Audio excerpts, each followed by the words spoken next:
జార్ఖండ్ ముఖ్యమంత్రి హేమంత్ సోరెన్కి బెయిల్ వచ్చింది. చాలా మంచిది. ఎప్పుడు 24 జీవితకాలం జైళ్లలో ఉంచాలని ఎవరం కోరుకోం. ఈ సందర్భంగా కోర్టు చేసిన వ్యాఖ్యలే సంచలనాత్మకమైనవి.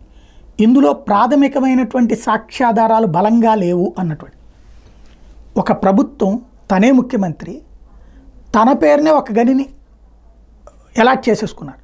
తన భార్య పేరును ఒకటి, తన పిఏ పేరును ఒకటి, తన బంధువుల పేరును ఒకటి అలాట్ చేసేసుకున్నారు. తనే పర్యావరణ మంత్రి, పర్యావరణ క్లియరెన్స్ తనకు తనే ఇచ్చేసుకున్నారు. అది అవినీతి కాదా? అది నిజాయితీ అవుతుందా? చట్టబద్ధం అవుతుందా? ఇది అర్థం కాని పరిస్థితి. ఒకప్పుడు